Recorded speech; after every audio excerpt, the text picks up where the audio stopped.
조각난 복음에서 온전한 복음으로 우리가 지난 일부의 강의에서 정체성에 대해서 다뤘습니다. 그리고 잃어버린 그 정체성을 어떻게 다시 회복하는지에 대한 구원의 이야기를 다뤘습니다. 그 구원받은 하나님의 자녀가 누릴 수 있는 최고의 특권이 바로 예배다. 예배를 통해서 우리의 새로운 삶의 방식을 우리가 선택하면서 살아가는 것. 그 이유는 바로 목적은 풍요로운 삶에 있다. 자, 구원은 생명의 그 목적이 있고 예배는 풍요로운 삶의 목적이 있다고 말씀드렸습니다. 이제 마지막 4부의 순서에서 첫 번째 강의, 8번째 강의죠. 전체 강의로는 진리 깨닫기 말씀 묵상이라는 제목을 가지고 함께 다루도록 하겠습니다. 이 진리 깨닫기 말씀, 이거는 특별히 성소 안에서 이루어지는 앞으로 9강, 10강에 걸쳐서 3번의 강의에 걸쳐서 어떻게 우리가 하나님 앞에 나가고 더 친밀한 가운데 나가고 친밀한 인격적 교제를 이룰 수 있는 것인지 이제 이 교제와 관련된 하나님과 친밀한 교제와 관련돼서 다루겠습니다. 이제 첫 번째 친밀한 부분에서 첫 번째 강의로 말씀 묵상, 전체로는 8번째 강의 묵상입니다. 앞으로 다루게 되는 세 개의 주제는 성소의 기구와 성소에서 이루어지는 제사를 통해서 하나님과 친밀한 교제를 위한 예배의 중심 내용입니다. 각각의 성소의 기구에 담긴 복음 메시지들을 통해서 구원받은 자들에게 풍성한 삶을 살게 할 것입니다. 오늘 이제 진리 깨닫기 말씀 묵상. 자, 여기에서 다루는 이야기는 등잔대 이야기입니다. 여러분들이 성소 혹시 기억해 보시죠? 성소의 동쪽에 문이 있고요. 이쪽은 서쪽이 될 것이고 동서 이쪽이 남쪽이겠네요. 이쪽이 남쪽, 북쪽. 자, 번제단에 물두멍이 있고 그 물두멍에 안에 들어가면은 성소와 지성소가 있는데 이 성소에 이 들어가시면은 좌측에 보이는 이곳이 바로 등잔대입니다. 오늘 이 첫 번째 등잔대가 8강의 내용입니다. 그리고 9강의 내용은 우측에 떡상이 있습니다. 진설병이라고도 부릅니다. 그리고 이 맞은편에 휘장 바로 앞쪽에 여기가 늘 향을 피워놓는 분향답 10강의 내용이고요. 여기는 9강의 내용입니다. 오늘 이 등잔대 이야기 8강의 내용을 가지고 함께 나누겠습니다. 자, 등잔대에서 비추이는 은혜의 빛. 자, 모든 성소의 기구는 예수 그리스도를 나타내신다고 그랬죠. 예수 그리스도, 그분이 누구신지에 대해서 이야기를 하십니다. 그리고 그 안에서 성소 안에서는 예수 그리스도를 그분이 누구신지, 그분의 성품과 인격을 나타내실 뿐만 아니라 그 안에서 행해지는 모든 일은 예수 그리스도의 사역을 나타내 주신다. 그래서 등잔대 역시 예수님을 예수 그리스도를 말씀하시고 등잔대의 이제 우리가 그 특징들을 보면서 이 등잔대를 통해서 예수 그리스도의 속성, 그분이 누구신지에 대해서 우리가 보게 되는 거죠. 출애굽기 37장 17절 말씀, 그가 또 순금으로 등잔대를 만들되 그것을 쳐서 만들었으니. 자, 우리가 이제까지 이 등잔대에서 중요한 포커스는 뭐냐면은 빛입니다. 빛은 그 상대되는 게 하나 있죠. 뭐죠? 어둠이죠. 어둠. 우리가 성경에서 예수 그리스도를 빛이라고 표현하는데 그 그리스도와 반대는 어둠의 일이 악이겠죠. 그래서 이 빛은 특별히 진리의 말씀을 가리키고요. 이 진리의 말씀과 반대되는 이 거짓말, 마귀의 거짓말이 되겠죠. 그래서 이 등잔대의 빛이 비춰지면 어둠이 어떻게 되겠습니까? 밝게 빛나겠죠. 그래서 이 마귀의 거짓말이 드러나게 될 것입니다. 우리가 어떻게 해서 우리의 이 거짓말은 먼저 우리의 내면의 세계가 망가졌다고 그랬잖아요. 그 내면의 세계가 우리의 삶의 태도를 결정하게 됐습니다. 그리고 두 번째는 뭐였죠? 두 번째는 우리가 속한 공동체, 함께하는 인간 공동체를 망가뜨려 놨고요.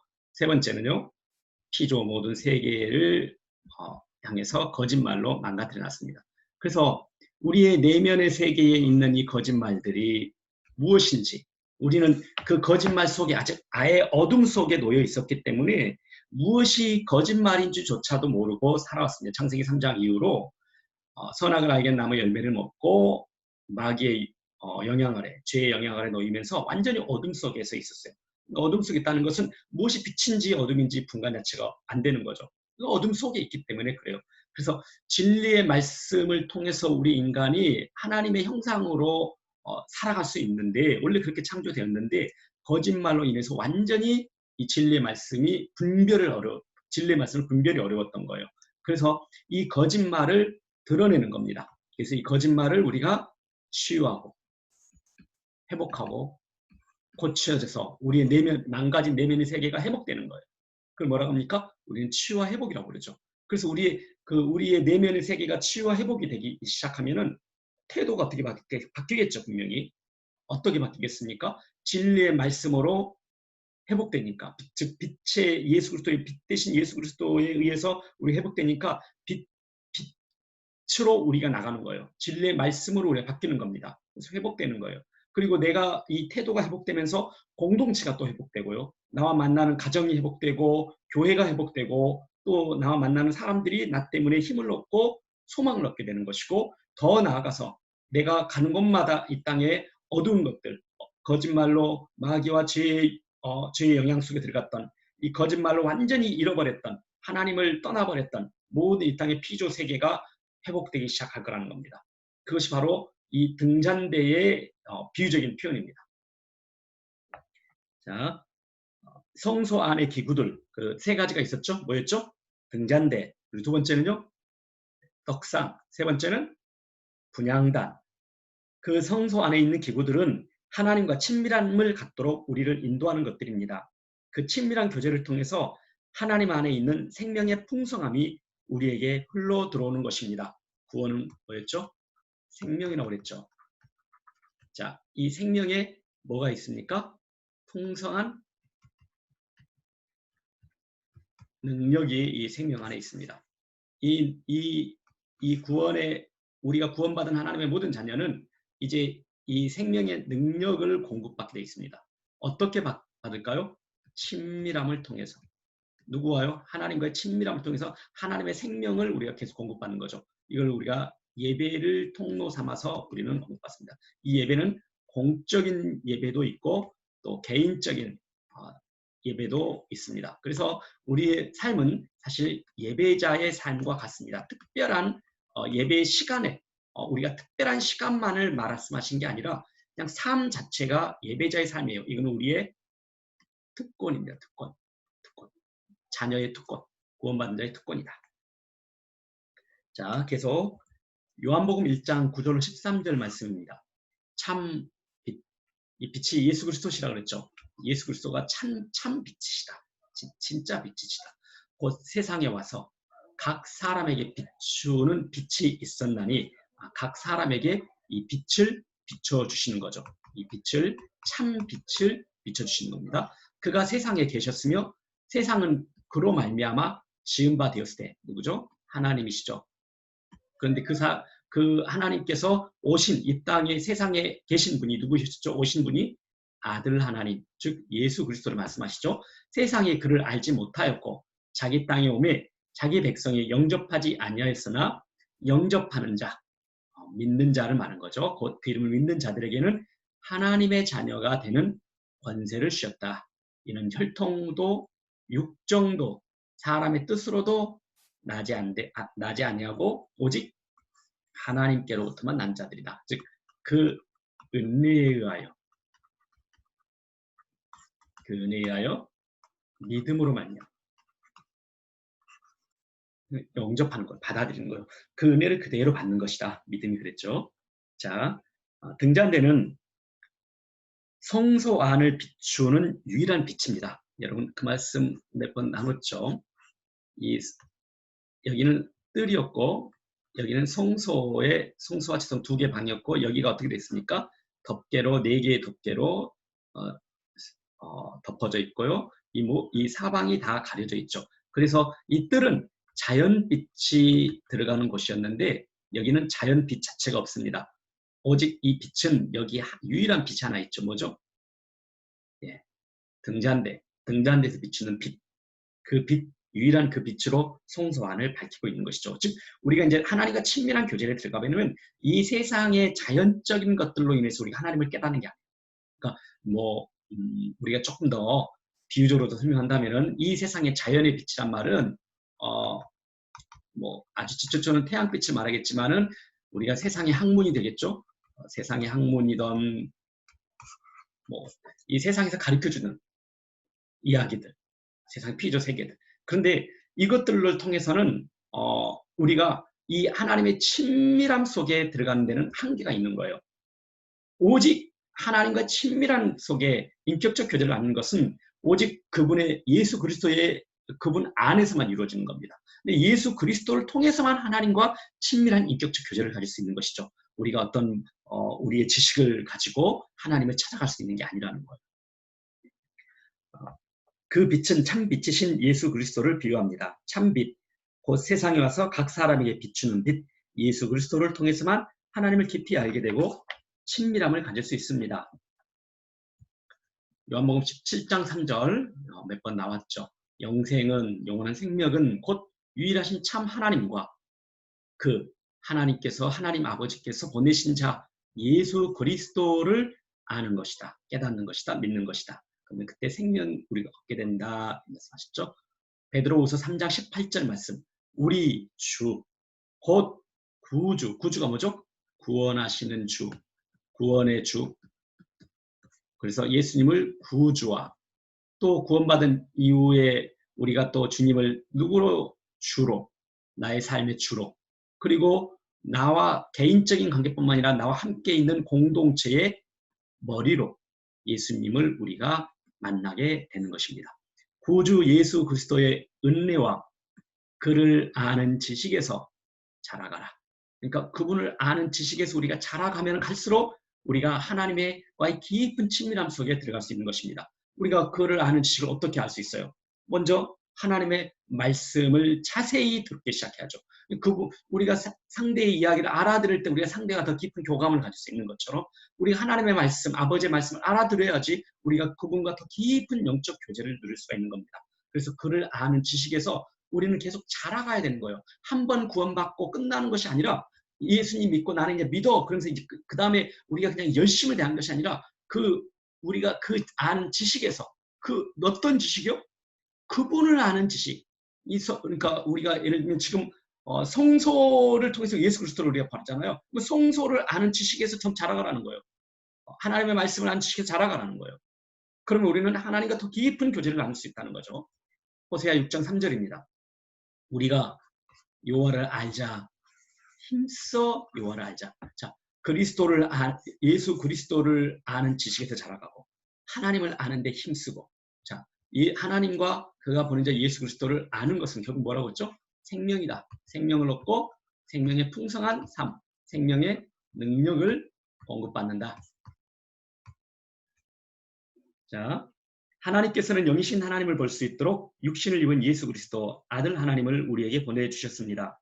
예수 그리스도는 말씀이십니다. 우리는 진리의 말씀을 통해서 예수님을 바르게 알아갈 수 있습니다. 또한 예수님 안에 나타내 보여주신 하나님 아버지를 발견할 수 있고 말씀을 더 깊이 깨달아갈수록 하나님의 깊은 것들을 보게 됩니다. 요한복음 1장 1절 말씀입니다. 태초에 말씀이 계시니라. 이 말씀이 하나님 아버지와 함께 계셨으니 이 말씀은 곧 하나님이시라. 아들 하나님을 말씀하십니다. 말씀이 육신이 되셨죠. 아들 하나님께서 예수 그리스도께서 이 땅에 오셨죠. 우리 가운데 거하심에 우리가 그의 영광을 보니 아버지의 독생자 예수 그리스도 아들 하나님 말씀하시죠. 영광이요 은혜와 진리가 충만하더라. 왜 그렇겠습니까? 예수 그리스도 안에 하나님께서 나타내 보이셨죠. 그 하나님이 어떤 모습으로 나타내 보이셨습니까? 하나님의 사랑과 은혜로 나타내 보이셨어요. 그래서 예수 그리스도 안에는요, 그 사랑과 은혜가 가득 충만되어 있습니다. 그리고 진리는 뭐죠? 아버지의 말씀이 진리였잖아요. 그렇죠? 이 말씀이 진리로 가득 차 있습니다. 그래서 이 진리이신 이 말씀이 어둠에, 즉 마귀의 거짓말을 이기는 겁니다. 그래서 우리가 하나님의 말씀을 계속 듣고 그분의 말씀 묵상하고 그 말씀을 그대로 받아들이면 우리는 우리 안에 있는 나도 모르게 이제까지 속았던 그런 모든 거짓된 것들, 거짓말로 내가 내 인생이 완전히 망가져 버렸고 억울했던 우리의 삶들, 이 내면 세계부터 우리가 회복되기 시작하는 것입니다. 진정한 내면의 내적 치유를 우리가 경험할 수 있는 것이죠. 요한복음 17장 17절 하나님 아버지의 말씀, 하나님 아버지 말씀하십니다. 아버지의 말씀이 뭐라고 했죠? 예수 그리스도시라고 그랬죠? 예수 그리스도는 진리다. 그러니까 곧 말씀이 진리시다. 우리가 좀 전에 다뤘죠? 말씀이 곧 진리시다. 그래서 진리는 말씀이시다. 자, 진리의 반대말이 뭐죠? 거짓은? 네. 그러면은 거짓은 이 어둠은 이 어둠을 이길 수 있는 것은 결국은 말씀으로만 이길 수 있는 거예요.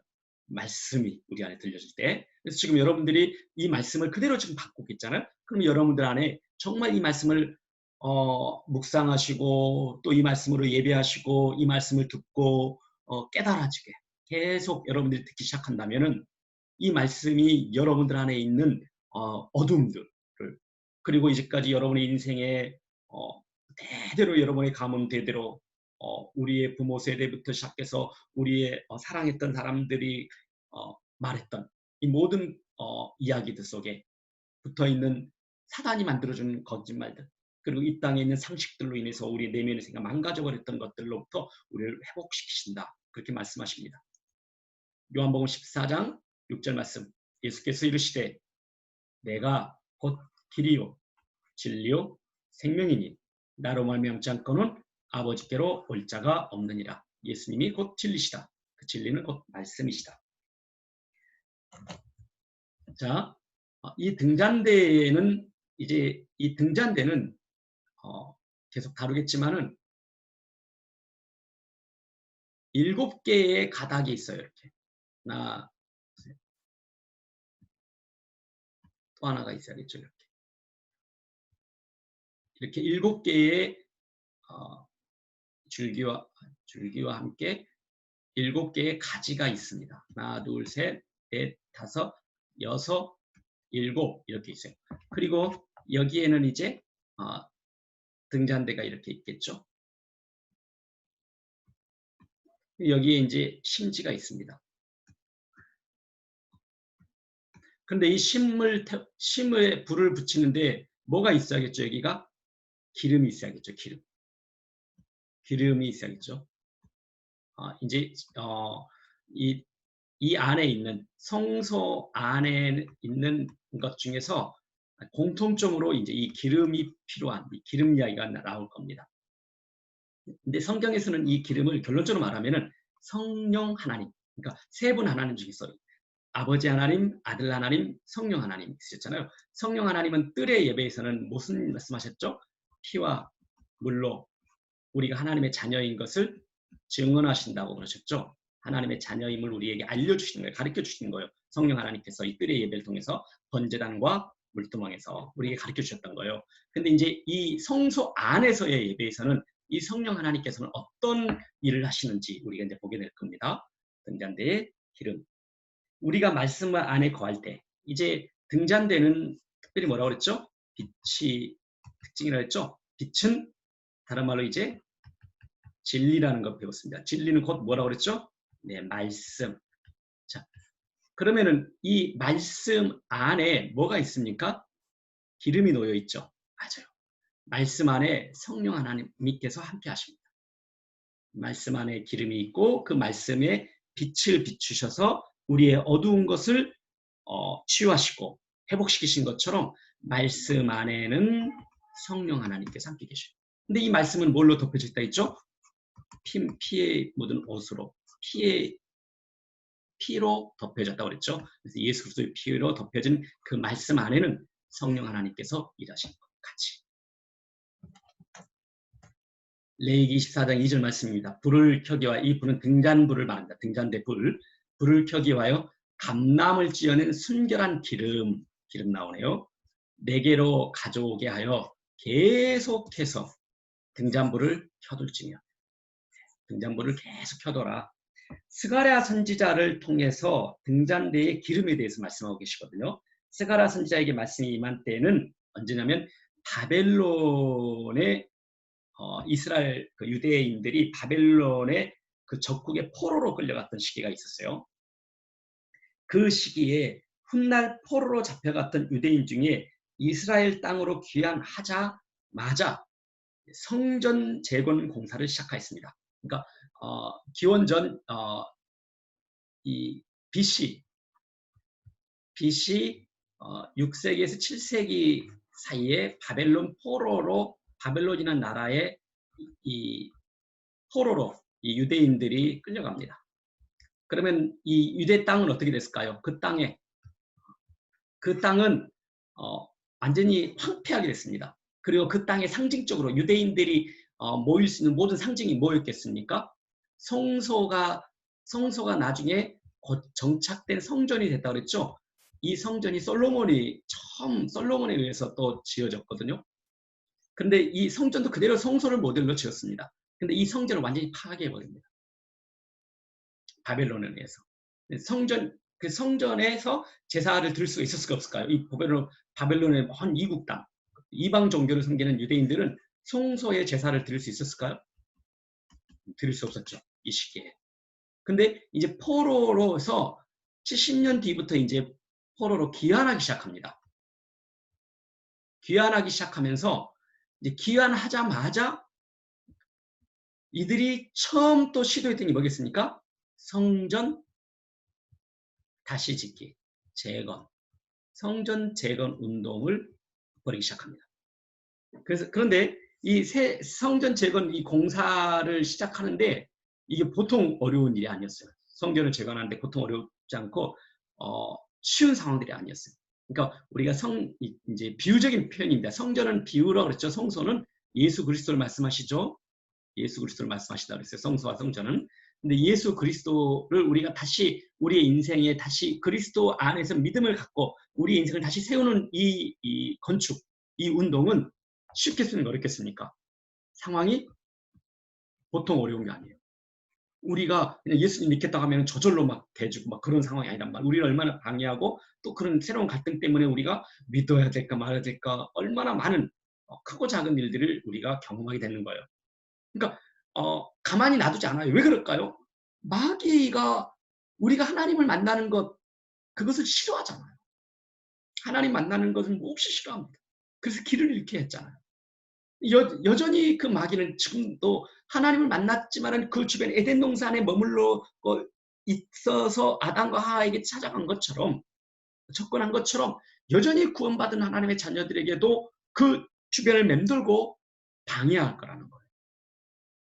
그래서 우리가 예수 그리스도를 믿는 이 상황이 순조롭진 않다는 거예요. 그러면 우리는 어렵게 또 신앙생활을 해야 되느냐? 그렇지 않아도 삶이 힘들고 어려운데 또 신앙을 갖기 위해서 교회 다니기 위해서 또 힘든 무거운 짐을 또 지어야 되느냐? 아니라 그랬잖아요. 우리가 예수님 믿는다는 건 특권이라 그랬잖아요. 예배드리는 특권이라 했잖아요.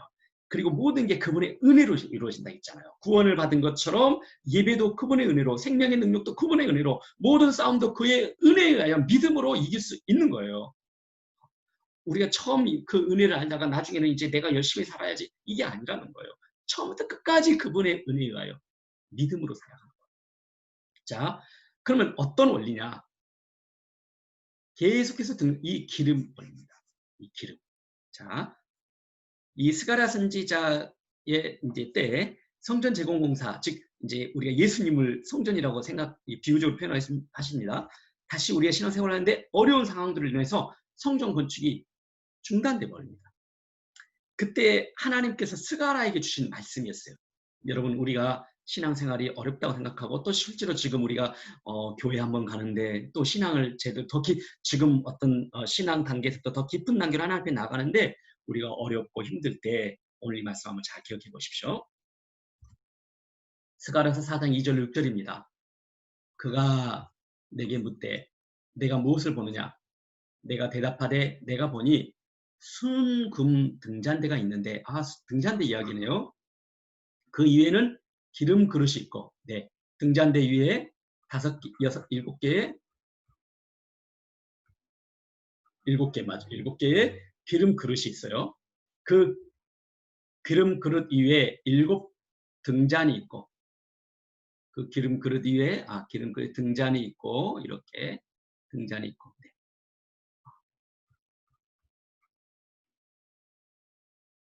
그 기름 그릇 위에 있는 등잔을 위해서 7관이 있고, 여기 좀 복잡하게 이렇게 있습니다. 지금. 그런데 중요한 것은 여기 심과 등잔대와 기름 담는 그릇이 함께 있는 거예요. 이렇게 같이.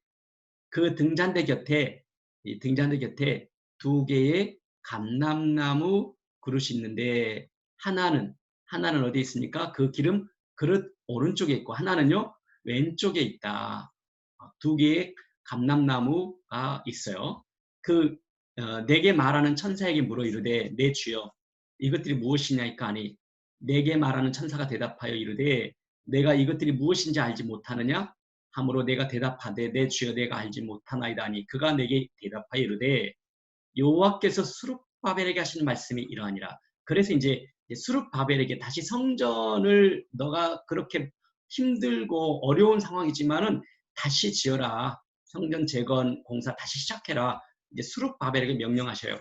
근데 그냥 그럼 너가 힘써서 다시 신앙생활해 열심히 해 이런 정도가 아니라, 실제로 스룹바벨에게 이렇게 말씀하세요. 만군의 여호와 하나님 말씀하시되 이는 힘으로 되지 아니하며 능력으로 되지 아니하고 오직 나의 영으로 되느니라.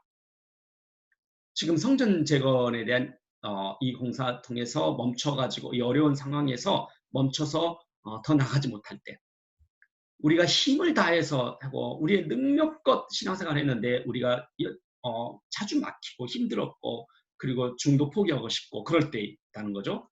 그런데 성전 예수 그리스도를 아는데 오직 나의 영으로 되느니라. 오직 나의 영이 뭡니까? 성령 하나님. 하나님의 영이시다는 거예요. 하나님의 영으로 이 일이 가능하다. 그러니까 우리가 신앙은 하나님의 영으로 하는 겁니다. 그러니까 하나님의 영은 어디에 계시죠? 이 기름에 말씀 안에 있으시다 그랬죠? 그러니까 하나님의 영은 항상 말씀 안에서 일하셔요. 우리가 말씀 안에서 말씀을 들으면서 하나님의 영이 그분이 일하시는 거 꼭 기억하셔야 됩니다. 우리가 구원을 우리의 아이디어를 짜가지고 생명을 받고 그러지 않는 것처럼, 그러지 못하는 것처럼, 그분의 은혜로 구원받은 것처럼 성령 하나님 역사도 우리가 아이디어를 짜고 우리의 힘을 다하고 우리의 능력껏 우리의 목청껏 부르짖으면서 그런 게 아니라 하나님의 말씀 안에 역사하시는 거예요. 그리고 그 은혜를 하나님이 주신 거예요. 그냥 하나님 성령 하나님께 역사하시는 거예요. 그 은혜를 그대로 믿음으로 받는 거예요. 오직 나의 영으로 되느니라. 다시 그에게 물어 이르되 금 기름을 흘리는 2 금관 옆에 있는 이 감람나무 2가지는 무슨 뜻이니까? 이제 다시 질문해요. 이르되 이제 대답하십니다. 이는 기름 부음 받은 자들이니, 여기 있는 한 분 한 분이 다 한 사람 한 사람이 기름 부음 받은 자다. 여기도 기름 부음 받은 자다. 근데 둘이 있어요. 근데 이게 이제 좀 더 상식적으로 표현한 건데, 이 기름이 흘러 넘치겠죠. 그렇죠? 흘러 넘쳐서 기름 부음을 받는 것이다. 말씀 안에서 말씀과 함께 기름 부음을 받고 있어요. 그래서 성령의 기름 부음이 이렇게 임재하시는 겁니다. 우리가 말씀 안에 있을 때, 성소 안에 있을 때, 하나님의 임재 속으로 들어갈 때 위 하늘로부터 내려오는 그 하나님의 영으로 기름 부음을 받아요. 그래서 우리는 힘으로도 되지 않았고 능력으로도 되지 않았던 일들이 하나님의 기름 부음 받음으로 가능하게 되는 것이죠. 자, 계속 다윗과 솔로몬에 의해서 처음 성전이 건축될 때에 비하면 무너진 성전을 다시 세우는 이 시기는 비교할 수 없을 만큼 어려움이 있었습니다. 한번 어려움을 볼게요. 스가랴서 4장 계속 읽습니다. 큰 산하, 이게 바로 큰 어려움이에요. 다윗과 솔로몬은 이 솔로몬 때 성전을 지었다고 그랬잖아요. 첫 번째 성전, 바벨론에 의해서 무너지기 전에. 근데 아버지 다윗이 그 재정적인 거 모든 거 다 준비해 놓았어요. 성전 지을 수 있도록 재정적인 것도 준비해 놓고, 또 솔로몬 때는 재정도 풍성했고요. 또 나라의 권력도 누가 가지고 있었어요? 성전을 짓는 걸 모두 찬성하는 유대인들이었어요. 유대인들. 그런데 지금 바벨론 포로에서 이제 포로로 돌아왔어요. 이제 포로 귀하는 사람들은 어떤 상태입니까? 재정이 넉넉했을까요? 너무 열악했어요. 그리고요, 그 나라는요, 여전히 아직 비록 포로에선 돌아왔지만은 여전히 그 속국. 그래서 유대인에게는 아직 유대인의 나라가 없었어요.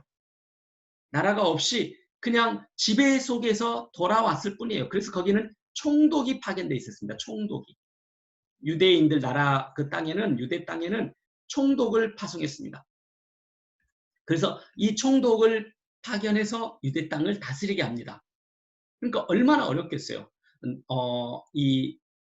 그 당시에는 이제 바벨론이 아니라, 이 바벨론 이후에 메데와 파사, 페르시아라는 이 나라들이 이제 계속 이제 성전 이 건축하는 사람들과 함께 같이 있었던 거예요. 근데 그들이 이 어려움 속에서 계속 어떻게 해요?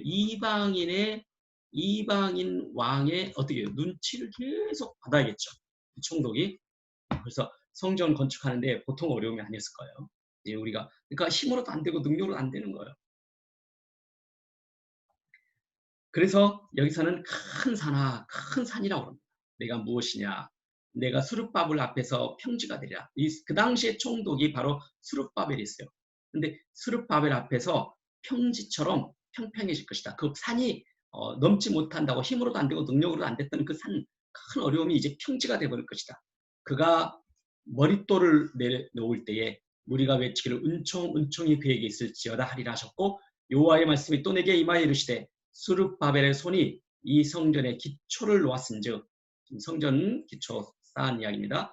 그의 손이 또한 그 일을 마치리라. 근데 수룹바벨에게 주셨던 그 말씀이 수룹바벨과 이 스가랴 선지자를 통해서 수룹바벨에게 주셨던 이 말씀이 뭐냐면은, 하나님께서 두 감람나무에 기름 부음을 주셨다 그랬잖아요. 그러면 한 사람은 수룹바벨인 줄 알겠어요. 그렇죠? 그 당시의 역사적인 배경은 제가 이렇게 여기서는 깊이 않지만 우리가 나중에 이제 혹시 성경 공부할 기회가 된다면은 그 당시의 배경을 공부하시다 보면은 이 부분이 더 이제 역사적인 배경으로 우리가 또 입체적으로 들을 수 있을 것입니다. 그러나 여기서 중요한 것은 지금 등잔대 이야기 초점 맞추고 있는 거예요. 그 예수 그리스도의 말씀, 진리의 말씀과 그 말씀 안에 그 말씀의 빛이 되게 하시는, 말씀의 능력이 되게 하시는, 말씀의 빛을 드러내게 하시는 성령의 기름에 대한 이야기하고요. 그리고 우리가 어려움이 있을 때 우리가 예수 그리스도의 성전을 적응하는데, 예수 그리스도를 내 인생에 다시 세워가는데, 그분 안에 내가 성전으로 세워지는데 어려움이 있을 때, 내 힘과 능력으로 안 될 때 하나님께 주시는 우리에게 메시지예요. 성소 안에서 주시는 하나님의 메시지예요. 거기에 우리가 좀 집중하기 위해서 이런 배경 설명은 조금 더 생략을 하도록 하겠습니다. 수룹바벨과 이 당시에 제사장이 한 명 있었습니다. 그 제사장이 누구냐면은 여호수아란 과거에 모세의 제자 여호수아가 아니라 이 여호수아라는 제자가 있었습니다. 여러분들 성경에 이 스룹바벨은 학개서라는 성경이 있는데 1장 1절의 말씀이었고요. 이 여호수아의 대제사장이었던 사람은 스가랴 6장 10절로 13절 말씀에 여호수아가 당시 대제사장이었어요. 그러니까 아마 이 두 사람은 이렇게, 이 두 사람에게 특별히 대표적으로 성령의 기름 부음을 부으시겠다는 거죠. 우리가 하나님의 일을 하면은 성령께서 반드시 기름 부으시겠다. 그래서 이 모든 말씀을 믿음으로 받는 사람들은 하나님의 은혜 아래, 성소 안에 있다 그랬죠. 그 성소 안에서 그 말씀 안에 또 성령의 기름 부으심으로 우리가 할 수 없는 그것을 할 수 있도록 하나님께서 역사하시겠다. 하나님의 영으로 일하시겠다. 그 약속이십니다. 은혜 안에 있는 우리의 믿음. 자, 은혜 아래 성소에 덮게 기억하시죠? 성소에 덮게 우리는 은혜 아래 있다. 은혜 아래 놓여 있다. 성소 안에 있다. 이제 그러면 우리는 은혜 안에서 우리의 믿음이 이제 항상 그 은혜가 있다 그랬잖아요. 그 은혜는 성소에 덮게 우리가 만들 수 있습니까? 없습니까? 그 은혜를 양과 희생 제물 대신 예수 그리스도, 어린 양 대신 예수 그리스도의 그 은혜를 우리가 만들 수 없죠. 하나님의 아이디어죠. 그 은혜 우리가 만들 수 없어요. 그리고 또 등잔대, 이 성소에서 그 우리가 빛을 볼 수 있어요? 아니죠. 등잔대에 우리가 만들어냅니까? 우리가 불을 비춥니까? 아니잖아요. 그렇죠? 그리고 이 빛을 계속적으로 계속하게 빛을 비출 수 있는 성령의 기름 부으심, 우리가 만들 수 없는 거죠. 이건 다 은혜예요. 근데 이 은혜가요, 그 다음에 어떻게 앉아있죠? 믿음으로. 그럼 우리의 일이라고 그랬잖아요. 항상 동일한 영적 원리가 있다고 했어요. 이제 우리의 믿음이 뭐냐는 거예요. 여기서 할 겁니다. 등잔대에 줄기라는 말은 하나, 자, 이렇게 해서 이런 거 줄기입니다. 줄기가 보이죠? 이 줄기 말합니다. 우리는 그 은혜의 믿음으로 말미암아 구원을 받아 새로운 생명을 얻었습니다. 이 생명은 인간을 지으셨을 때 주셨던 하나님의 생명, 곧 죄로 인하여 잃어버렸던 그 생명입니다. 예수 그리스도의 피로 다시 그 생명을 회복하고 하나님과 끊어진 생명줄이 다시 연결되었습니다. 이제 우리는 하나님의 생명 안에 있는 능력을 공급받아 살게 됩니다. 이것이 하나님과 친밀함을 통해서 누리게 되는 풍성한 삶의 이야기입니다. 풍성한 삶을 누리는 원리도 새로운 생명을 얻게 되는 원리와 동일합니다. 그 은혜에 의하여 믿음으로 말미암아 가능합니다. 등잔대가 만들어진 원리를 통해 바로 이 사실을 알 수 있습니다. 등잔대 만들어진 원리 한번 볼게요.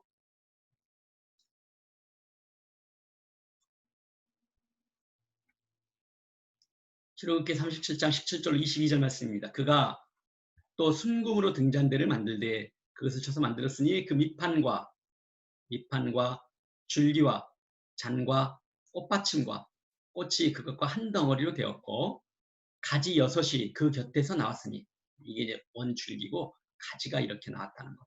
가지 하나. 6이 6개가 나왔다.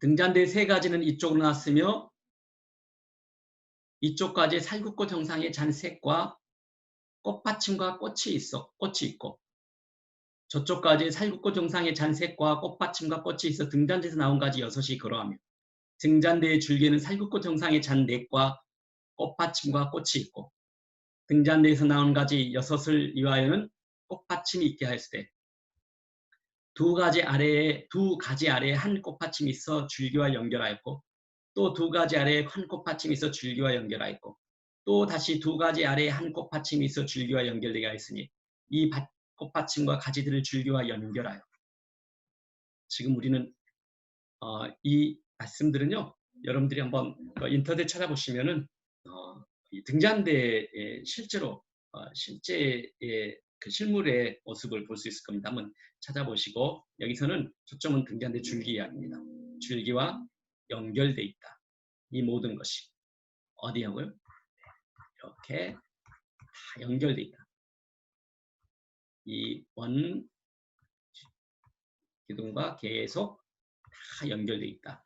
그래서 연결할 전부를 순금으로 쳐서 만들어라. 자, 성소 안에는 모든 게 다 순금으로 되어졌다고 그랬죠? 금 같은 존재다. 자, 여기서 이제 줄기와 연결되게 했다. 줄기와 연결하였다. 예수님께서 이제 이 말씀을 예수님께서 하십니다. 나중에 요한복음 15장 5절 말씀. 나는 포도나무요. 너희는 가지라. 우리가 바로 줄기랍니다. 등잔대 이야기 생각하시면 됩니다. 그가 내 안에, 내가 그 안에 거하면 줄기니까 함께 있는 거예요. 함께. 그래서 함께 거한다. 그럼 이 사람은 열매를 많이 맺습니다. 무슨 열매를 맺을까요? 빛의 열매를 맺습니다. 빛의 열매. 열매를 많이 맺어요. 그러니까 그럼 우리가 가지라고 했으면 우리는 어떻게 하면 됩니까? 이 가지에 붙어 있으면 돼요. 붙어 있으면. 그렇죠? 이렇게 붙어 있기만 하면 됩니다. 나를 떠나서는 너희가 아무것도 할 수 없습니다. 바로 성소 안에 첫 번째 등잔대에서 주시는 우리의 믿음입니다. 우리가 주님 안에만 머물러 있으면 돼요. 어떻게요? 우리의 힘과 능력이요? 아니요. 그분 은혜의 말씀 안에만 그대로 머물렀습니다. 그 말씀 그대로 받아들이면 돼요. 예수님을 떠나서는 우리가 아무것도 할 수 없습니다. 이것이 우리가 어떻게 잘 믿을 것인가에 대한 답이기도 합니다. 예수 그리스도 안에 거하는 것, 곧 하나님의 사랑과 은혜 안에 거하는 것입니다. 그 은혜의 이야기 속에 지속적으로 머무는 것입니다. 말씀을 떠나서는 우리가 열매를 맺을 수 없습니다. 우리가 말씀을 바르게 알지 못해 오해하게 되면 예수 그리스도와 하나님에 대한 애곡된 생각을 갖게 되며 그것이 틈이 되어 마귀가 일하는 어둠 안에 갇혀 살게 된다는 것을 말합니다. 반대로 말씀을 바로 이해하고 깨닫게 되면 온전한 회복, 곧 생명을 얻고 풍성한 삶을 살게 될 것입니다. 말씀을 세밀히 보면 예수 그리스도가 세밀히 보일 것입니다. 그 말씀의 빛이 우리에게 비추어 아버지 하나님을 보는 눈이 열리고 그분과 친밀함을 갖게 할 것입니다. 요한복음 1장 15절입니다. 빛이 참빛 예수님의 우리의 내면의 어두움에 비치기 시작합니다. 그리고 이 땅에 우리의 우리의 환경의 어둠에 비치기 시작하고요. 이렇게 어둠에 비치기 시작하는 거예요. 사도행전 26장 18절 말씀. 그 눈을 뜨게 하셨어요. 어둠에서 어떻게 됩니까? 이제 빛으로. 자, 어둠은 뭐였죠? 사단의 권세였습니다. 사단의 권세에서 하나님께로. 자, 바로 이 등잔대 이야기예요. 빛을 비추신 이유는 사단의 권세는 뭐였죠? 거짓말이었잖아요. 한번 이제 구원받은 자녀는 구원받기 이전의 자녀, 이전의 사람들은 어떤 상태입니까? 마귀와 죄의 영향 아래에 있는 거고, 구원받은 이후는요, 우리는 물론 사르크스라는 연약함이 있지만 마귀는 어떻게 이 연약함을 우리 안에서 일하기 시작하냐면은 마귀가 하는 게 뭐죠? 거짓말이라고 그랬잖아요. 거짓말. 아담과 하와가 하나님과 동행했을 때 거짓말을 하잖아요. 그렇죠? 질문하고 거짓말하고 틈을 만들죠. 이 거짓말이 우리 안에 권세로 사용합니다. 권세. 그러니까 마귀는 이제 하나님 구원받은 자녀에게는 마귀가 직접적으로 우리를 해하지 못해요. 그러나 거짓말로 우리를 틈을 나고 그래서 우리가 하나님의 생명줄로부터 우리의 시선을 자꾸 우리 흑덩이인 나로 옮겨가도록 하는 거예요. 틈을 타고. 그래서 그 거짓말을 우리가 분별해야 돼요. 우리가 가지고 있는 평생에 가지고 있는 내가 이것이 진짜 진리인지도 모르고 거짓말인지도 무엇이 진리인지 거짓말인지 몰랐던 그 일조차도 하나님의 말씀에 빛이 비치기 시작하면은 내 내면의 어두운 곳까지 깊은 곳까지 그 말씀이 침투해 들어가셔서 빛이 침투해 들어가셔서 그 거짓말을 드러내시고 그 거짓말의 권세를 꺾어버리시고 진리의 말씀이 그 자리에서 일하시고 생명의 말씀과 생명의 능력이 일하시기 시작한다는 거죠. 그래서 변화가 일어나는 거예요. 자, 하나님께 돌아오게 되고 죄의 사함과 나를 믿어 거룩하게 된 무리 가운데서 기업을 얻게 하렵니다. 하나님의 기업들을 우리가 얻게 됩니다. 말씀을 가까이 하십시오. 말씀 안에 머무르십시오. 어둠을 이기는 방법은 단순합니다. 빛을 비추면 됩니다. 어둠이 얼마나 깊은지 강한지 약한지가 중요하지 않습니다. 어둠을 이기는 방법은 빛을 비추면 돼요. 사단의 거짓말로 만들어진 어두움을 두려워하기보다 그 어두움을 무력화시키는 진리의 말씀을 알기를 힘쓰면 됩니다. 사단이 누굴까? 사단은 내게 어떤 거짓말일까? 이런데 우리가 사단을 두려워하는 것보다 내 안에 하나님의 진리의 말씀을 계속 듣기 시작하고 그 진리의 말씀이 내 내면에 계속 비춰지도록 하라는 거예요. 내 내면의 진리의 말씀이. 그러면 어둠은 자연스럽게 사라지는 거예요. 내 인생에서 속고 있는 마귀의 거짓말을 분별하고 이기는 길은 진리의 말씀을 깨닫는 것이다. 진리의 말씀을 깨닫다. 네. 오늘 이것이 등잔대의 제목입니다. 진리의 말씀. 곧 말씀, 묵상이라는 단어를 씁니다. 자, 디모데후서 2장 15절 말씀이에요. 너는 진리의 말씀, 빛의 말씀이죠. 등잔대의 말씀이었어요. 진리의 말씀을 옳게 분별하라. 계속 깨닫기를 힘써야 되는 거예요. 그럼 우리가 어떻게 깨닫습니까? 우리 잘못하는 계속 원래의 진품을 계속 바라보면 돼요. 진품을 계속 바라보면 모조품을 우리가 알게 됩니다. 모조품을 1000개를 봐도 진품 하나 보고 제대로 보지 못하면은 전부 모조품만 우리 눈에는 익숙한 거예요. 그렇죠? 그래서 옳게 분별하는 말은 계속 진품을 그 은혜를 계속 바라보라는 거예요. 그 은혜를 계속 생각하고 그 은혜의 말씀을 계속 읽고 묵상하고 그래서 이 복음 자체를 계속 우리가 복음 자체의 말씀을 읽어야 되는 거예요. 그리고 복음적인 성경 읽기가 너무 중요합니다. 이제 앞으로 이제 우리가 이제 10강 강의가 다 마쳐지면은 이제 성경을 각권별로 해서 복음적 성경 읽기가 어떻게 복음적 성경 읽기를 할 것인지를 말씀 묵상할 수 있도록 짤막하게 또 계속 채널에서 올리도록 하겠습니다. 자, 계속 우리가 우리의 믿음에서 지금 너는 진리의 말씀을 옳게 분별하라. 이게 이제 우리가 할 일이에요. 우리가 할 일은 뭡니까? 근데 말씀을 만들어내고 우리의 아이들을 생각하는 것이 아니라 그냥 말씀을 계속 들어보내. 어떤 말씀이요? 진리의 말씀을 계속 드려야 돼요. 진리의 말씀. 그러니까 복음의 말씀을 계속 드려야 되는 거예요. 계속 읽습니다. 레기 1장 6절입니다. 그는 또 그 번제물의 가죽을 벗기고 각을 뜰 것이요. 이 레기 1장 6절은요. 우리가 앞에서 읽었던 번제와 관련된 그 성소의 제사의 이야기 가운데 한 구절입니다. 근데 이제 제가 이 본문만을 좀 뺀 것은 이 말씀이 이 번제 중에서도 이 말씀이 이제 오늘 등잔대 이야기하고 아주 밀접한 우리가 이해하는데 굉장히 우리에게 어떤 통찰력을 주는 말씀이기 때문에 한번 이 말씀을 같이 나누려고 합니다. 우리가 은혜의 말씀을 믿음으로 받아들일 때 그 말씀이 우리 안에서 일하는 원리를 좀 더 자세히 살펴보려고 지금 이 말씀은 제가 읽었는데 번제는 속죄제처럼 그 제물을 전부 불에 태워서 하나님께 올려드리다 했잖아요. 번제도 피를 제물에 우리가 제물에 있으면 우리의 죄를 옮겼다고 그랬죠. 그러니까 이거는 구원의 이야기도 있지만 또 우리가 일상생활에서 우리의 구원받은 자녀들이 가지고 있는 또 죄의 문제도 마찬가지입니다. 이거는 생명과 관련된 거고 친밀한 인격적 교제와 관련되는 거예요. 그래서 이 죄가 그래서 없어지고 이 재물이 죄를 지고 있습니다. 그래서 이것을 번제단에서 불로 다 태웁니다. 근데 불로 다 태우는데 한 가지 속죄죄는 그냥 불로 태워요. 근데 번제는 속죄죄와 모든 게 다 거의 유사합니다. 죄를 짐승의 머리에 안수를 하면서 내 죄가 옮겨지는 것까지. 그리고 모든 이 제모를 불로 태우는 것까지 다 똑같습니다. 근데 이게 하나가 번제에서는 특별한 게 하나 더 들어갑니다. 가죽을 벗기고 각을 떠라. 각을 떠라. 근데 여기서 이제 왜 각을 떠라고 했을까? 속죄제는요, 통으로 아예 다 태웁니다.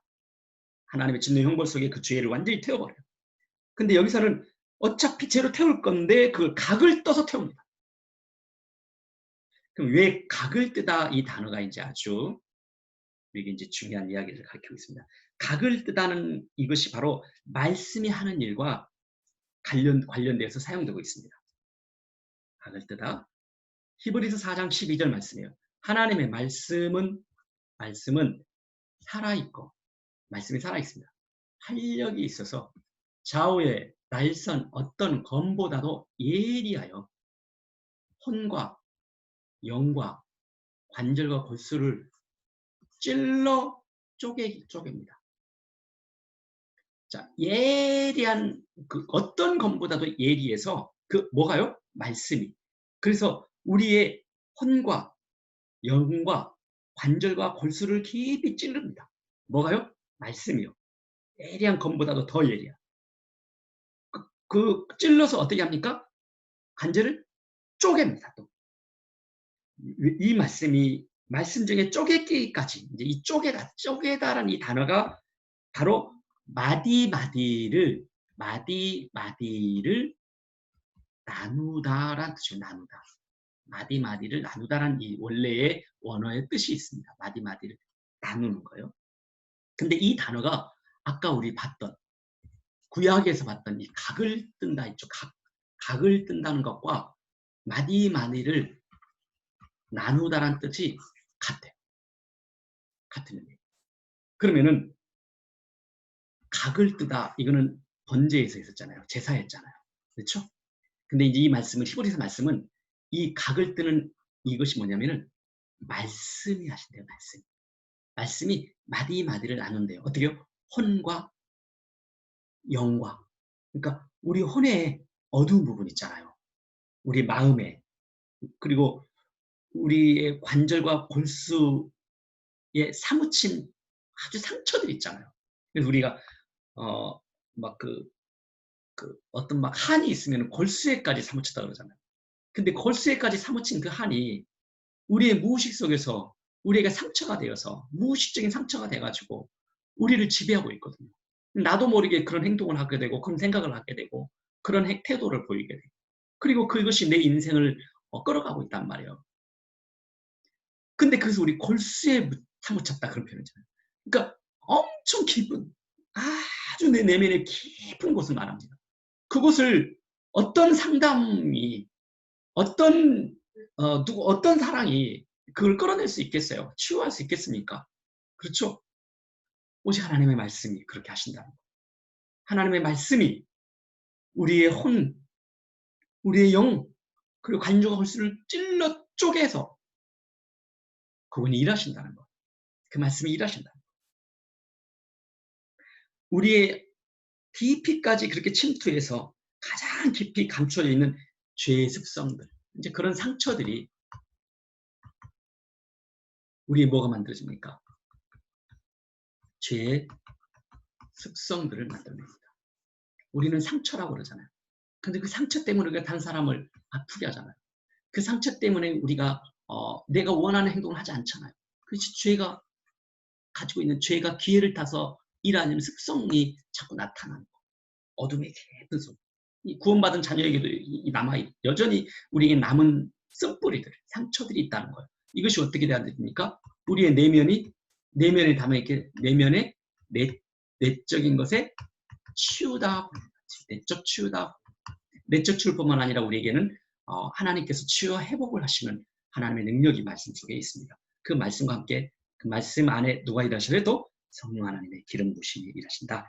그래서 죄의 습성들과 상처들과 아픈 기억들까지 분리시키고 치유하고 고치시고 변화시키는 말씀의 능력을 말합니다. 뭐가요?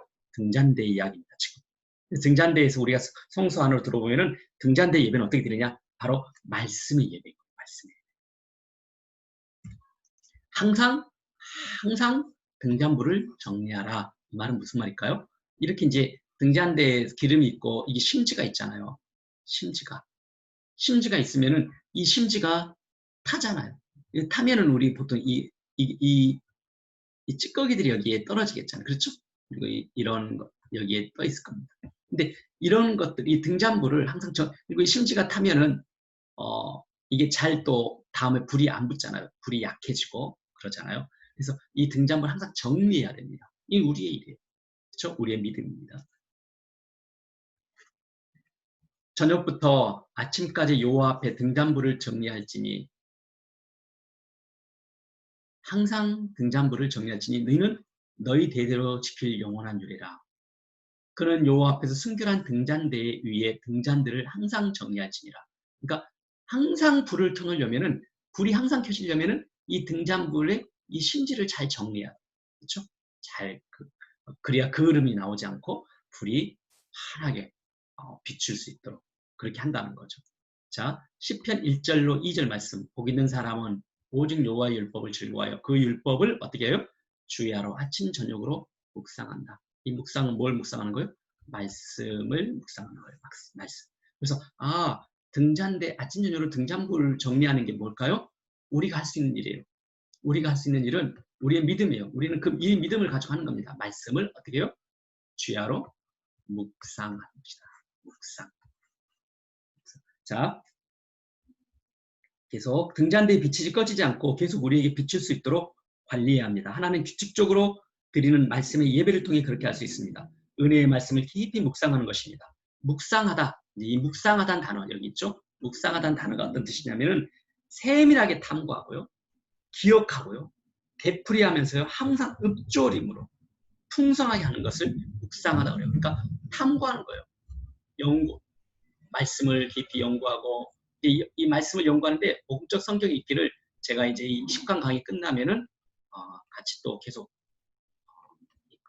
강의를 업로드하도록 하겠습니다. 복음적 성경 읽기 탐구하고요. 또 그 말씀을 기억해내고 아침 저녁 했던 말씀을 기억해내야죠. 그리고 그 말씀을 되풀이하고 그리고 읊조리는 겁니다. 계속 읊조리는 그 말씀에 그것이 우리가 등잔불을 정리하는 거예요. 그렇게 하면은 그 빛이 우리 안에서 계속 일하십니다. 그렇게 함으로써 우리 마음에 말씀의 빛을 밝게 펴둘 수 있습니다. 다른 하나는 이제 이 말씀의 빛, 말씀을 묵상을 하는데 우리의 일 중에서 중요한 게 우리의 이 일 중에서 이 믿음의 일 중에서 가장 어디에서 나타나는 거예요? 우리의 마음의 생각. 이 마음의 생각 우리 네 가지 반이야기 배웠잖아요. 그래서 말씀 묵상과 이 마음의 생각을 관리하는 것이 바로 등잔불을 정리하는 거예요. 끊임없이. 왜냐하면 이 마음의 생각이 같이 계속 기경돼야만이 그 빛이 계속 말씀이 일하시기 때문에 그래요. 그러니까 말씀 묵상하는 것도 정리하는 것이지만 그 말씀을 그냥 묵상해야 내 마음의 생각을 계속 정리하는 것이다. 그러니까 마음의 생각 관리하는 거예요. 생각 관리. 그래서 우리를 우울하게 하고 낙심하게 하고 마음을 흔드는 상황을 만날 때 우리의 마음에서 일어나는 감정과 생각을 잠시 멈추십시오. 그리고 진리의 말씀을 분별하기 위해서 성령의 도우심을 구하는 겁니다. 진리의 말씀을 기억해내는 것을 요청하십시오. 하나님의 말씀 뭐라고 그랬지? 진리의 말씀 뭐라고 그랬지? 요청하는 거예요. 우리가 우울하고 낙심되고 우리 마음이 흔들릴 때. 그리고 기다리십시오.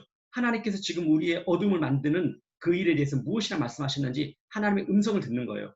모든 거짓말의 뿌리는 하나님 앞으로 나아가지 못하게 하고 친밀함을 가로막아서 우리로 하여금 길을 잃게 하려는 것입니다. 거짓말과 싸우기 위해서 진리를 분별하는 데 힘쓰십시오. 하나님의 말씀을 묵상하며 예배하십시오. 그러한 싸움에 승리하도록 하나님께서 보내신 성령을 기대하십시오. 그렇게 함으로써 거짓을 진리로 바꿔 하나님을 깊이 만나고 그분이 만드신 풍요롭게 하는 삶을 살아갈 수 있습니다. 진리의 말씀 안에 함께 일하시는 게 어떤 거였죠? 성령 하나님, 성령의 기름. 그래서 진리의 말씀 예수 그리스도와 그 말씀 안에 성령께서 일하시고 우리는 그 말씀을 통해서 어떻게 해요? 아버지 하나님을 만납니다. 더 깊이 하나님과의 친밀한 인격적 교제를 하는 거예요. 이게 성소 안에서 이렇게 세 분 하나님과 또 인격적 교제를 하는 거죠. 자, 보혜사 곧 아버지께서 내 이름으로 보내실 성령 그가 너희에게 모든 것을 가르친다. 말씀을 더 가르치시고 생각나게 하시고 내가 너희에게 말한 모든 것을 생각나게 하리라. 평안을 너희에게 끼치노니 곧 나의 평안을 너희에게 주노라. 내가 너희에게 주는 것은 세상이 주는 것과 같이 아니하니라. 빌립보서 4장 7절 모든 지각에 뛰어난 하나님의 평강이 그리스도 예수 안에서 너희 마음과 생각을 지키시리라. 우리가 이렇게 말씀 예배를 드리기 시작하면 그분의 평강이 우리 마음을 지키시기 시작할 겁니다. 그리고 그분의 성령께서 일하시는 것을 우리가 경험하게 될 것입니다. 내 인생에서 속고 있는 거짓말을 분별하면서 진리로 바꾸기. 자, 이제 거짓말을 진리로 바꿔내야겠죠. 그럼 뭐가 있어야 되겠습니까? 진리의 말씀이 있어야겠죠. 그 말씀이 어떻게 침투에 들어간다 그랬죠? 마디마디 구석구석 같이 우리 내면의 세계까지 들어오는 거예요. 그래서 우리가 속고 있던 이 거짓말 있죠. 이 거짓말이 우리 얼마나 많이 속아서 우리의 인생을 억울하게 사는지 모르겠습니다. 사무엘하 22장 29절 말씀에 여호와여 주는 나의 등불이시니 등잔대입니다. 여호와께서 나의 어두움을 밝히시리이다. 아멘. 어두운 데에 빛이 빛이라 말씀하셨던 그 하나님께서 예수 그리스도의 얼굴에 있는 하나님의 영광을 아는 빛, 예수님의 얼굴에 있어요. 그 하나님의 영광을 아는 빛이 그 빛을 어떻게 했어요? 우리 마음에 비추셨느니라. 마디마디 구석구석 깊은 곳까지 어떻게 비추실까요? 지금은 말씀으로. 진리의 말씀이 우리의 어둠에 비치면 우리의 삶에 커다란 부정적 영향을 끼쳐왔던 거짓말의 정체를 알게 됩니다. 예를 들어 우리의 육신의 아버지에 대한 이미지입니다. 믿음의 대상인 하나님에 대해 온전히 이해하지 못할 때 이 땅의 육신의 아버지와 하나님 아버지에 대한 이미지를 많은 경우 동시합니다. 이제 제가 한 가지 이제 우리 육신의 아버지의 이미지가 오버랩돼서 우리가 그렇게 하나님을 제대로 만나지 못하고 하나님을 비슷한 하나님을 만나고 조각난 복음을 만드는 이유 가운데 한 예입니다. 수많은 거짓말을 섞고 있지만은 그 중에서 아주 중요한 우리 육신의 부모님, 아버지의 상, 부모의 상에 대해서 우리가 어떻게 속았는지에 대해서 잠시 나누게 될 겁니다. 지금 이 이야기는 이제 그동안의 식당 전체 강의 중에서는 제가 개인적으로 하나님이 진짜 이제 이분이 하나님이시구나, 예수님이셨구나 이렇게 뵙고 제가 만난 그 하나님의 이야기를 드리고 싶었는데 사실 이건 간증이잖아요. 근데 간증을 이 책 속에 써버리면은 성경의 말씀이 아니라 또 그냥 간증이 있고 저 사람이 믿는 하나님을 또 내가 들으면서 오해할 수 있잖아요. 또 그냥 내가 믿는 하나님이 우리 간증 이야기 듣다가도 하나님 저런 분인가 보다. 그 사람이 진짜 돼보지 않으면은 그 사람의 간증 이야기조차도 왜곡될 수가 있거든요. 그래서 가능하면은 제가 개인적인 이야기는 삼가하고 성경의 말씀만을 함께 나누고 싶었습니다. 그래서 성경의 말씀도 해석된 막 설교가 아니라 진짜 하나님의 말씀이 진짜 그런가 해서 그 말씀 자체를 인용하려고 노력을 했고 이제 많이 절제를 했습니다. 근데 이제 이 부분은 이제 이 등잔대에서 이 진리 거짓말이 어떻게 우리에게 이렇게 우리 인생에 영향을 끼쳐왔는지 하나의 예를 들기 위해서 제 이야기를 유일하게 한 토막 넣습니다. 그래서 이 책에 실린 걸 제가 그대로 한번 읽어드리겠습니다. 이것은 지극히 개인적인 이야기입니다. 모든 사람에게 적용되는 것은 아닙니다. 조심스럽지만 이 이야기를 통해서 진리의 말씀이 나의 어둠을 향해 비칠 때 일어나는 일에 대해서 나누어 볼까 합니다. 필자는 태어날 때부터 병약하였습니다. 저의 어린 시절에 대한 대부분의 기억은 아파서 보낸 모습들입니다. 많은 날들을 학교가 아닌 집에서 보냈습니다. 아프다 보니 자연스럽게 부모님의 사랑과 관심을 많이 받았습니다. 지금도 저는 저를 끝까지 포기하지 않으신 부모님께 감사한 마음뿐입니다. 그런데도 저의 마음 깊은 곳에는 부모님에 대한 또 다른 모습이 자리 잡고 있었습니다. 제가 아플 때 보여주신 전적인 사랑과 관심에도 불구하고 부모님이 해주실 수 있는 것들이 제한되어 있었습니다. 깊은 사랑에도 불구하고 질병과 싸우는 고통스러운 과정은 제가 스스로 감당해야 할 몫이었습니다. 그것이 제가 이해한 하나님에 대한 모습이기도 하였습니다. 저를 끝까지 포기하지 않으시고 많이 사랑하시는 분, 하지만 반대로 저를 향해 제한된 능력을 행하시는 분이셨습니다. 그와 같은 하나님에 대한 오해는 이 땅에서 살아남기 위해서 스스로 힘쓰고 애쓰는 삶을 살도록 저를 움직여왔습니다. 그것은 하나님께서 말씀하신 것과 다른 거짓말들이었습니다. 그 거짓말들은 저의 생각을 묶어놓았으며 하나님의 은혜의 복음이 제 내면 깊은 곳으로 침투해 들어와서 치유하고 생명의 능력을 살도록 허락하지 않았습니다. 바울 사도의 고백처럼 내 마음 안에 두 법의 싸움으로 심히 공고한 자가 바로 제 모습이었습니다. 제 기질을 뛰어넘을 수가 없었고 제 마음속에 있는 상처들로부터 자유로워질 수가 없었습니다. 시간이 지날수록 제 마음은 짙은 어둠이 차지해 나갔습니다. 그러한 고통스러운 시간을 보내는 가운데 학생들과 탐방 프로그램으로 충북 괴산에 있는 성막 관람을 하게 되었습니다. 안내하시는 목사님을 따라 성막의 뜰에 들어서서 저 멀리 성소를 바라보는 순간에 큰 충격에 빠졌습니다. 저 성소 안으로 들어가지도 못하고 성소의 뜰에만 머물러 있는 제 모습이 보였습니다. 이루 말할 수 없는 복잡한 생각들이 제 마음을 휘저으며 돌아다녔습니다. 내가 알고 있는 복음이 온전한 복음이 아닐 수 있겠다. 한편으로는 너무 무거운 복음으로 또 다른 한편으로는 답을 찾을 수 있겠다는 들뜬 마음으로 돌아와서 성경을 읽기 시작했습니다. 성소를 중심으로 지금까지 알고 있던 복음의 내용들 하나하나 조각들을 맞춰가며 성경을 연구하는 시간에 집중했습니다. 말씀을 통해 조각난 복음들이 통복음이 되어가면서 하나님에 대한 왜곡된 생각들이 바뀌기 시작하였고 은혜의 복음에 대한 이야기가 새롭게 깨달아지기 시작하였습니다. 그러는 과정에서 평생 묶여왔던 마음의 상처로부터 노임받은 하나님이 주신 특별한 경험을 하기도 하였습니다. 목사로 평생의 말씀을 전하는 자로 살아왔지만 이처럼 철저하게 속았던 시간들이 너무 아프고 억울했습니다. 하나님께 나아가는 길을 잃게 하는 마귀의 일, 그것을 무너뜨리는 방법은 하나님의 말씀을 바르게 전하는 것으로만 가능하겠다는 생각에 그동안 연구한 말씀과 경험들을 중심으로 복음 설명서를 쓰기 시작하였습니다. 이게 짤막한 제 간증이고 이 지금 이 유튜브에서 시간 때문에 더 깊은 것들 나눌 수 없지만은 이 유튜브 강의를 하게 된 출발점, 그리고 이 책을 쓰게 된 동기가 바로 이 속에 있습니다. 함께 저처럼 신앙을 갖다가 중도에 멈췄던 분이 있어서 신앙에 힘을 다하고 능력을 다하지만 더 어렵고 계속 공고한 상태에 놓여있던, 아니면 예수님을 아직 알지 못한 사람이든 누구가 됐든 하나님 그분께서는 저를 만나 주신 것처럼 지금 여러분을 만나 주실 것입니다. 반드시 우리는 하나님을 만날 수 있고 그분의 은혜에 의하여 믿음으로 말미암아 구원을 받고 그 은혜와 믿음으로 말미암아 생명의 능력에 풍성한 것들을 살 수 있는 그런 이 땅의 그런 정말 복된 존재로 저와 여러분을 만드셨다는 것 기억하십시다. 그래서 저희가 이렇게 고백을 했어요. 이 책 가장 앞에다가, 주님, 제가 이제야 주님을 배웠습니다. 주님, 저들을 위하여 기도합니다. 보지 못한 눈을 열어 주를 보게 하옵소서. 지금도 하나님 그분을 좀 더 깊이 알아가고 더 밝게 보여지는 그런 과정 속에 있습니다.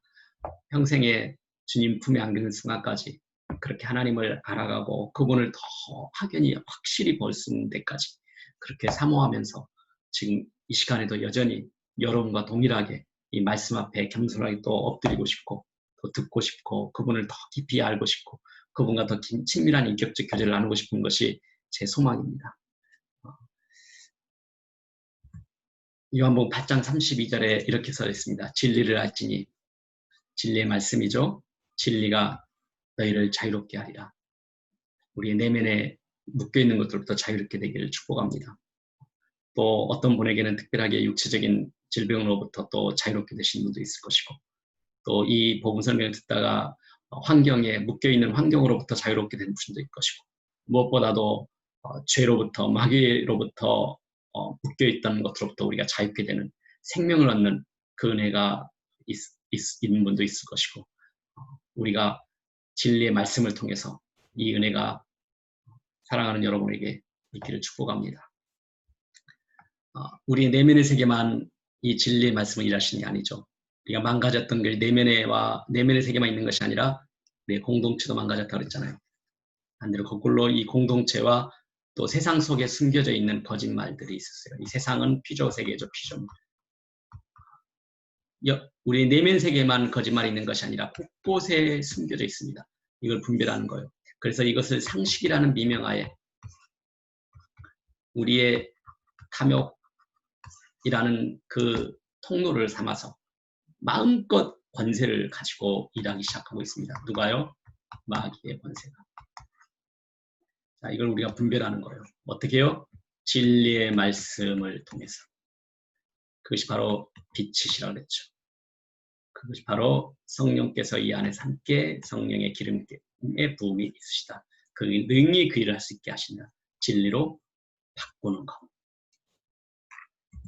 너희가 전에는 어두움이더니 이제는 주 안에서 빛이라. 전에는 어둠 그 자체였습니다. 하지만 그 은혜에 빛이 되었습니다. 스스로 빛을 내는 참 빛이 아니라 그 빛을 받은 빛이 된 것입니다. 태양의 빛을 받아 달이 빛을 비추는 것과 같은 원리입니다. 그 빛 아래에 그분 안에 있을 때 빛을 세상에 비추는 존재가 되는 것입니다. 우리는 다른 빛을 낼 수 있는 존재가 아니잖아요. 그렇죠? 이 태양 빛을 받아서 이 달이 빛을 우리에게 비추고 있는 거예요. 그래서 우리는 달이 빛을 비추는 존재로 이해할 뿐이지 사실은 이 태양이 만약에 또 막혀버렸다면 이 달은 그냥 어둠 자체일 겁니다. 마찬가지로 우리가 하나님의 생명줄로 계속 성령의 공급을 받기 때문에 이 빛이 비춰지는 거예요. 우리가 빛이 되는 거예요. 만약에 또 이 교제가 단절된다면 우리는 그냥 흑덩입니다. 마음의 어둠에 빛이 비치고 치유와 회복을 경험하면 삶의 이유가 달라집니다. 전에는 보이지 않던 말씀들이 보이기 시작하기 때문입니다. 하나님은 모든 사람이 구원을 받으며 진리를 아는 데에 이르기를 원하시느니라. 이것이 우리의 삶의 이유가 되기도 합니다. 에베소서 6장 19절 내게 말씀을 주사 나로 입을 열어 복음의 비밀을 담대히 알리게 하옵소서. 우리가 하나님의 말씀을 받을 때, 진리의 말씀을 받을 때, 그 진리의 말씀 우리 안에 일하실 때 우리의 삶의 이유, 삶의 목적이 달라질 수 있습니다. 내가 왜 사는지, 왜 그렇게 살아야 되는지, 우리의 남은 삶을 어떻게 살 것인지, 진리의 말씀을 통해서 우리의 평생의 사명이, 평생의 삶의 이유가 세워지기를 축복합니다. 감사합니다. 우리 또 9강에서 뵙도록 하겠습니다.